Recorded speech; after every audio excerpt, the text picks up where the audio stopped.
Congratulations! Your application to be the next generation of NASA astronauts has been accepted. With this, you'll go deeper into space than anyone before you. Now, in case you missed the section on your application of the dangers of space, you'll come across some serious obstacles while out there. Some of which include challenges such as microgravity, isolation, or no chance of resupply or rescue while up in space. However, those are not the biggest concerns we have for you. You see, everyone on this planet is exposed to some sort of radiation, but the amounts are very small and nothing to get really excited about. But when you venture out into space, you'll be exposed to the full force of our sun and galactic cosmic rays. These cosmic rays are mainly charged protons traveling at nearly the speed of light and have tremendous amounts of energy that can tear right through you. Fortunately for us on Earth, we're shielded by the worst of this radiation by Earth's very own magnetic field. Despite this, many of the highest energy protons can penetrate Earth's protective shield, where they become trapped around the center and form a ring that looks like a giant donut.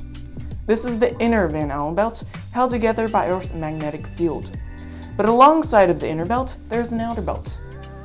This one is surprisingly not made up of protons, but made up of electrons. This is because you can speed up protons to higher energies.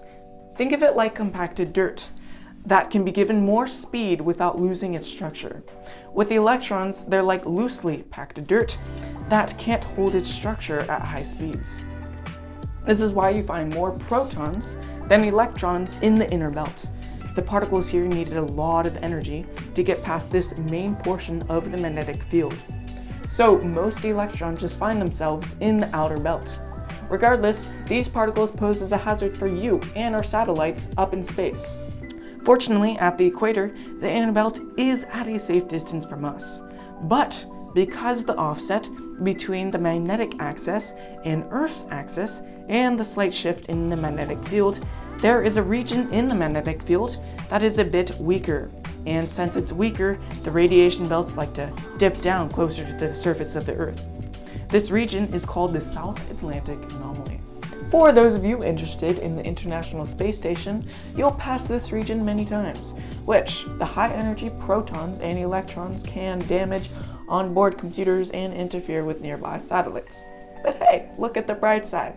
By studying this anomaly and the rest of the Van Allen belts, you could help researchers better understand the way our planet is changing and prepare a safer future for you and others.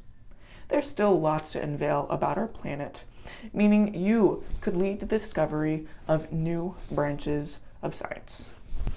Keep safe.